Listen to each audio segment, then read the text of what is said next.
do?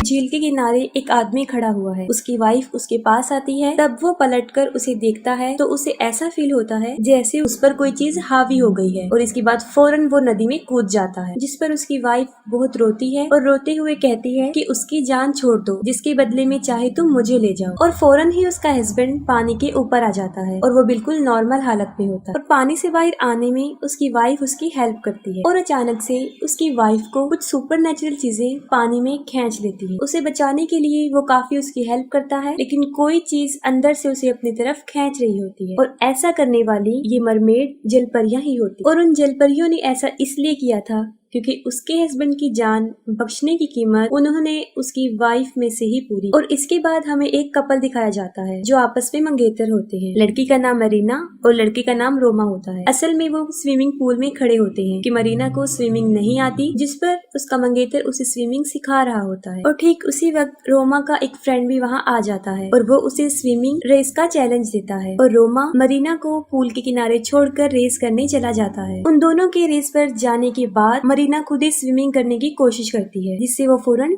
डूबने लगती है और रोमा को इस बारे में कुछ पता नहीं होता। और जब उनकी स्विमिंग खत्म होती है तब वो आकर देखता है कि मरीना डूब रही है, जिस पर रोमा उसे फौरन बचा लेता है और मरीना मौत के मुंह से बाहर आ जाती है। इस वाकये के बाद उन दोनों के दरमियान काफी क्लैश हो जाता है। उसके बाद रोमा अपने एक फ्रेंड के साथ झील के किनारे बने हुए एक घर में जाता है। असल में वो घर रोमा के फादर का होता है। रोमा अपने फ्रेंड को बताता है कि उसकी मदर की डेथ उस घर के नजदीक झील में डूबकर हुई थी और इस इंसिडेंट के बाद उसके फादर पागल हो चुके थे। और यहाँ पर यह हकीकत सामने आती है कि झील के किनारे खड़ा हुआ आदमी असल में रोमा का फादर होता है और जलपरी ने उसकी माँ को डुबोकर मार दिया। रोमा का फ्रेंड उसे एक बैचलर पार्टी में लेकर आता है क्योंकि रोमा की शादी होने वाली होती है और वो दोनों देखते हैं कि उस घर के बेसमेंट में पानी भरा हुआ है, जिससे वो दोनों सोचते हैं कि ये पानी शायद सीवरेज के खराब होने से यहाँ पर आया है या फिर बारिश होने की वजह से ये पानी यहाँ पर खड़ा हुआ है। कुछ देर गुजरने के बाद उनके बाकी फ्रेंड्स भी पार्टी के लिए आ जाते हैं। उस वक्त रोमा का मूड थोड़ा ऑफ होता है, जिसकी वजह से वो पार्टी को छोड़ देता है और उसी झील के किनारे आकर बैठ जाता है। वो फौरन मरीना को कॉल करता है और वो किसी जरूरी काम में बिजी होती है और रोमा फौरन उस झील में स्विमिंग के लिए उतर जाता है। जब रोमा स्विमिंग कर रहा होता है तब उसे इस बात का एहसास होता है कि उसके अलावा भी वहाँ पर कोई मौजूद है। वो झील से बाहर आ जाता है और वहाँ पर उसे एक लड़की नजर आती है। वो लड़की अपने बालों में कॉम्ब कर रही होती है, जिससे वो फौरन समझ जाता है कि शायद ये जलपरी है और वो फौरन अट्रैक्ट हो जाता है और उसके पास जाता है। वो दोनों एक दूसरे के पास आते हैं और वो लड़की उसे क्रॉलिंग स्माइल देती है और उसे पूछती है डू यू लव मी। फिर मरीना रोमा को कॉल कर रही होती है, जिस पर वो कोई रिस्पॉन्स नहीं देता। और सुबह होते ही रोमा के फ्रेंड्स उसे ढूंढ रहे होते हैं और वो बेहोश होता है लेकिन झील के किनारे, और वो होश में आ जाता है। होश में आते ही वो उस लड़की यानी जलपरी के बारे में पूछता है। उसकी फ्रेंड्स देखते हैं कि जमीन पर उस जलपरी की कॉम्ब पड़ी है और वही कंघी मरीना को रोमा के कपड़ों से भी मिलती है। इस इंसिडेंट के बाद रोमा की तबीयत कुछ अपसेट होती है और वो अपनी परफॉर्मेंस भी नहीं दिखा रहा होता, जिस पर उसका कोच उसे कहता है कि उसे बहुत ज्यादा प्रैक्टिस की जरूरत है। फिर ट्रेनिंग के बाद जब रोमा नहा रहा होता है तब उसके साथ कुछ अजीबोगरीब होना शुरू हो जाता है। वो जलपरी उसके पीछे खड़ी होती है और फिर उससे पूछती है कि डू यू लव मी, क्या तुम मुझसे प्यार करते हो। वो फौरन पलट कर देखता है और वो जलपरी फौरन वहाँ से गायब हो जाता है और रोमा घर आ जाता है। और अब वो फील करता है कि उसकी तबीयत पहले से ज्यादा अपसेट है क्योंकि अब उसे फीवर भी हो जाता है। मरीना फील करती है कि रोमा की ऐसी तबीयत ओवर ट्रेनिंग करने की वजह से हुई है। फिर रोमा को एक लड़की गुदगुदी कर रही होती है और वो सोचता है कि ये मरीना है और वो उस पर शाउट करता है। फिर वो देखने के लिए उठता है लेकिन वहाँ पर कोई नहीं। मरीना रोमा को मेडिसिन देकर उसे सुला देती है और उसकी सिस्टर से वीडियो चैट करने लग जाती है। मरीना उसे रोमा की तबीयत बताने के बाद कहती है कि शायद उसे कोई और लड़की मिल गई है। ये कहने के बाद वो फौरन उसे कंघी दिखाती है। उस कॉम्ब को देखकर ओल्गा काफी हैरान हो जाती है। वो अपने फादर और मदर की पिक्चर्स को देखती है और सेम कंघी उसे वहाँ पर भी नजर आती है। अगले दिन रोमा की ट्रेनिंग होती है और वो फौरन पूल में कूद जाता है और अब वो देखता है कि वो उसी झील में है। वो झील से बाहर आ जाता है और उसे वही जलपरी नजर आती है। वो फिर रोमा से वही क्वेश्चन करती है, डू यू लव मी, जिस पर वो इनकार कर देता है। वो उस पर शाउट करती है और रोमा फौरन बेहोश हो जाता है। रोमा स्विमिंग पूल के किनारे बेहोश होता है और सब लोग उसे होश में लाने की कोशिश करते हैं। इस इंसिडेंट के बाद रोमा की तबीयत काफी खराब हो जाती है। वो काफी बीमार हो जाता है और अब उसे हॉस्पिटल में एडमिट होना पड़ता है। और रोमा लोगों को सारा वाकया सुना देता है कि उसे एक लड़की मिली थी और उसके बाद अजीबोगरीब होना शुरू हो गया था और वो लड़की हर जगह उसके साथ होती है। जिस पर ऑल्गर रोमा से पूछती है कि पहली मर्तबा उसने उस लड़की को कहाँ देखा था। वो बता देता है कि झील के किनारे, और उसने उसकी शर्ट पहनी हुई थी और उसकी किस भी की थी। ये सुनते ही मरीना गुस्से में आ जाती है और वहाँ से चली जाती है। उसके पीछे रोमा भी जाता है, लेकिन अब उसमें काफी वीकनेस हो चुकी थी तो वो ज्यादा नहीं चल सकता था। और अचानक से मरीना को किसी की आवाज आती है। फिर वो मुख्तलिफ डायरेक्शन में जाती है और उसके पीछे रोमा भी जाता है। रोमा एक कमरे में चला जाता है, वहाँ उसे फिर जलपरी नजर आती है और मोरिना के वहाँ पहुँचने से पहले दरवाजा बंद हो जाता है। इससे पहले कि सब लोग रोमा को उस रूम से बाहर निकालते, वो जलपरी एक बार फिर उस पर अटैक कर देती है। और ये सारा वाकया देखकर ऑल्गर फौरन समझ जाती है और वो उसे अपने फादर के पास ले जाती है। पहले तो उनके फादर उनसे मिलने के लिए इनकार कर देते हैं और उनसे कहते हैं कि वो यहाँ से चले जाएं। फिर वो ओल्गा की सारी बातें सुनते हैं। उसकी बातों को सुनकर वो इग्नोर तो कर देते हैं, लेकिन जब वो रोमा की हालत देखते हैं तो वो काफी रोने लग जाते हैं और कहते हैं कि तुम अब उस जलपरी की बात मत सुनना, वरना वो तुम्हें भी अपने साथ ले जाएगी। इसके साथ ही वो सारा वाकया उन्हें बताते हैं। वो बताते हैं कि वो जलपरी आज से तकरीबन 20 साल पहले उन्हें एक झील के किनारे मिली थी, जो उन्हें टॉर्चर भी करती थी और हर जगह नजर आती थी। और तुम्हारी मदर ने उससे बचने के लिए काफी हरबे किए, लेकिन कोई भी कामयाब नहीं हो सका और तुम्हारी मदर को अपने साथ ले गई। और कहते हैं कि आज भी वो मुझे याद आती है। यहाँ पर वो अपनी वाइफ का जिक्र नहीं कर रहे होते, बल्कि उस जलपरी का कर रहे होते हैं, जिन्हें वो आज तक नहीं भूले। ये सुनने के बाद सब लोग झील के किनारे उस घर में जाते हैं। रोमा और मरीना घर पर ही रुकते हैं और ओल्गा रोमा के फ्रेंड लिया के साथ उस झील के किनारे जाती है। लिया झील में कूद जाता है और झील के अंदर उसे एक कब्र नजर आती है। वो उस कब्र के पास जाता है। उस कब्र के ऊपर नाम लिखा होता है। वो उसको पढ़ता है तो इसके साथ ही उसे कुछ डेड बॉडीज नजर आती हैं। ये देखकर लिया पानी से भागने की कोशिश करता है। तब जलपरी उसे पानी में खींचने की कोशिश करती है, लेकिन किसी तरह वो अपनी जान बचाकर पानी से बाहर आ जाता है और ओल्गा की मदद से झील के किनारे पर आ जाता है और उस जलपरी का नाम बताता है और उसका नाम लीजा ग्रेगोरिवा होता है। दूसरी तरफ मरीना को सामने वाले घर में एक औरत दिखाई देती है। वो वहाँ जाती है तो वो रोमा की मदर का गोस्ट होता है और ये भी बताती है कि मरने से पहले वो एक रिचुअल कर रही होती है।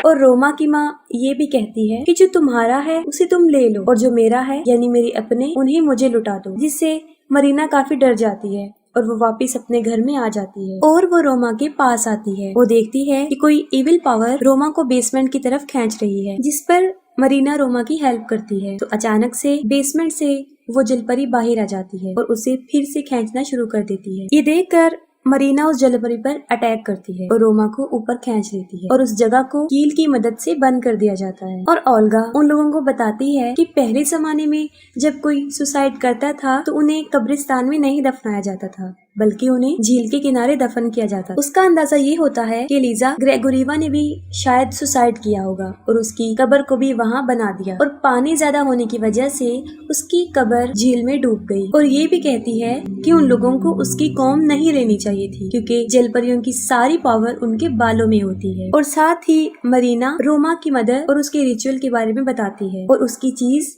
यानी उस कौम के रिचुअल की बात कर रही होती है। और मरीना लिया से रिक्वेस्ट करती है कि वो कॉटेज के बाहर उसका वेट करे और अंदर जाकर खुद रिचुअल शुरू करती है। इतनी ही देर में लिया को बाहर जलपरी नजर आती है। वो उससे पूछती है, डू यू लव मी, जिसके जवाब में वो यस कह देता है और वो उसे पोजेस कर लेती है। इसके साथ ही वो रोमा को भी पोजेस कर लेती है और उसे बेसमेंट में आने पर मजबूर कर देती है। ये देखकर ऑल्गर उसे रोकने की कोशिश करती है, लेकिन वो उस पर अटैक कर देता है और वहाँ पर मरीना अलग अलग तरीके से रिचुअल की प्रैक्टिस करने के बाद फाइनली सही तरीके से रिचुअल करना शुरू कर देती है। वो उस जलपरी की कंघी को पानी में रखती है और मिरर में उसको देखते हुए कहती है कि अपनी चीज तुम वापस ले जाओ और मेरा प्यार मुझे वापस लौटा दो। और फौरन कंघी गायब हो जाती है और जलपरी मरीना का सर पानी में डिबोकर उसे अपना पास्ट दिखाती है कि माजी में उसके साथ क्या क्या हुआ, जिसमें एक लड़का उसे शादी का प्रॉमिस करके उसे धोखा दे देता है और एक दूसरी लड़की से शादी कर लेता है। ये देखकर वो उन्हें मार देती है और खुद सुसाइड कर लेती है, उस नदी में कूद जाती है और इसके बाद वो जल परी बन गई। और आज से पहले बहुत सारे मर्दों को उसने अपनी तरफ अट्रैक्ट किया, अपने ट्रैप में फंसाकर उन्हें पानी में डिबोकर मार दिया। बेसमेंट में रोमा भी होश में आ जाता है और वो कॉटेज की तरफ भागता है। वहाँ पर वो देखता है कि लिया भी पोसेस हो चुका है और वो कॉटेज के अंदर चला जाता है। वहाँ पर जल परी काफी तादाद में मरीना बनाकर फिर पूछती है डू यू लव मी, और इस बार रोमा असली मरीना को पहचानने में कामयाब हो जाता है। वो मरीना को आई लव यू बोल देता है और ऐसा करते फौरन ही के अंदर से पोसेस का असर खत्म हो जाता है। अगली सुबह ऐसे लगता है कि सब कुछ नॉर्मल हो गया है, लेकिन लिया को जलपरी ने पोसेस किया होता है और एक्सेप्ट करते हुए कि हाँ मैं तुमसे प्यार करता हूँ बेसमेंट में जाता है। उसके पीछे रोमा भी चला जाता है। वहाँ पर लिया को जलपरी अपने साथ ले जाती है, जिस पर रोमा उसे काफी बचाने की कोशिश करता है लेकिन नहीं बचा सकता। और यहाँ पर एक बार फिर रोमा पर वो जलपरी अटैक करती है और उसे कहती है कि वो तुमसे सारे अपने छीन ले। ठीक उसी वक्त मरीना और ओल्गा वहाँ पे पहुँच जाते हैं और रोमा की वहाँ से निकलने में मदद करते हैं और वो फौरन उस जगह को छोड़कर वहाँ से चले जाते। कुछ दूर जाने के बाद उनकी गाड़ी अचानक से रुक जाती है। रोमा गाड़ी को चेक करने के लिए बाहर निकलता है। इसी दौरान वहाँ पर बारिश होना शुरू हो जाती है और वहाँ पर फिर उन्हें जलपरी नजर आती है और देखते ही देखते गाड़ी में पानी भरना शुरू हो जाता है। असल में जलपरी ये सब कुछ इसलिए कर रही थी क्योंकि वो रोमा से मरीना को छीनना चाहती थी। रोमा फौरन शीशे को तोड़ता है और मरीना और ओल्गा को बचा लेता है, जिस पर ओल्गा कहती है कि हमने तो उसकी कंक्यूसी रिटर्न कर दी है, फिर वो भी हमारा पीछा क्यों नहीं छोड़ रही। और फौरन रोमा को इस बात की समझ लग जाती है कि वो उसका पीछा नहीं छोड़े। रोमा फौरन झील की तरफ जाता है और मरीना भी उसके पीछे भागती है, लेकिन कोई उसके सर पे वार कर देता है और उसे बेहोश करता है। झील के किनारे पहुंचते ही जलपरी उसके पास आती है। वो फिर रोमा से पूछती है डू यू लव मी, जिसके जवाब में रोमा उसे कहता है यस आई डू, बट वो जलपरी उसे कहती है कि नहीं तुम उस लड़की से प्यार करते हो और फौरन रोमा पर अटैक कर देती है। दूसरी तरफ हम देखते हैं कि ओल्गा ने मरीना को बेसमेंट में सेक्रीफाइस का जरिया बनाया होता है और वो एक रिचुअल कर रही होती है। इस रिचुअल का मकसद ये होता है कि वो अपने भाई के बदले उसकी होने वाली वाइफ को ले जा सकती है। मरीना रो रो कर ओल्गा से रिक्वेस्ट करती है कि वो ऐसा ना करे, लेकिन वो उसकी एक नहीं सुनती। तभी फौरन वहाँ पर रोमा के फादर आ जाते हैं। वो ओल्गा को मना करते हैं कि वो मरीना के साथ ऐसा ना करे क्योंकि जलपरी का मकसद यही है। ओल्गा अपने फादर की बात मान लेती है और फौरन वहाँ पर जलपरी पहुँच जाती है। ओल्गा के फादर जलपरी से ये रिक्वेस्ट करते हैं कि वो इन सब की जान छोड़ दे और मुझे अपने साथ ले जाए। ये कहने के बाद वो उसे आई लव यू बोलते हैं और वो फौरन ओल्गा के फादर पर अटैक करती है और उन्हें अपने साथ ले जाती है। ये देखकर ओल्गा अपने फादर को बचाने के लिए उस जलपरी के बाल पकड़ लेती है और इसी दौरान मरीना अपनी रस्सियां खोल लेती है और उस कैंची से वो उस जलपरी के बाल काट देती है। जलपरी शैतान की एक शक्ल में थी और उसकी असल ताकत उसके बालों में होती है। जैसे ही उसके बाल कटते हैं वो बुरी तरह तड़पने लगती है और देखते ही देखते वो ओल्गा पर अटैक कर देती है और उसे भी अपने साथ ले जाती है। मरीना ओल्गा उसके फादर को नहीं बचा सकती, लेकिन रोमा को बचाने के लिए वो फौरन उस झील के किनारे जाती है। वो देखती है कि रोमा झील के किनारे लेटा हुआ है और बुरी तरह तड़प रहा है, जिस पर आकर वो रोमा को बताती है कि जलपरी की सारी ताकत उसकी कंघी में नहीं है बल्कि उसके बालों में है। रोमा ये सुनकर बेहोश हो जाता है और इसके बाद मरीना पानी में कूद जाती है। वो जलपरी मरीना पर अटैक करती है, लेकिन मरीना उसका काफी मुकाबला कर लेती है और वो जलपरी के बाल काट देती है। जैसे उसके बाल कटते हैं रोमा फौरन होश में आ जाता है। मरीना फौरन रोमा के पास आती है और वो दोनों गले मिलते हैं और वो रोमा से पूछती है डू यू लव मी। ये सुनते ही रोमा को काफी शक हो जाता है और वो उसके बाल काटने लगता है और वो वाकई ही जलपरी होती है और इस बार वो उसे मरीना की शक्ल में नजर आई थी। और जैसे ही उसके बाल कट रहे होते हैं वो कमजोर से कमजोर होती जा रही। फिर रोमा फौरन तालाब में कूद जाता है और वो देखता है कि पानी के अंदर मरीना बेहोश है। वो उसे पानी से बाहर लेकर आता है और थोड़ी ही देर बाद मरीना भी होश में आ जाती है। यहाँ पर दिखाया जाता है कि उन दोनों के म्यूचुअल लव की वजह से उन्होंने इस ट्रायल को जीत लिया है और जलपरी की ताकत भी उनके सामने हार मान गई और यहीं पर मूवी भी एंड हो जाती है।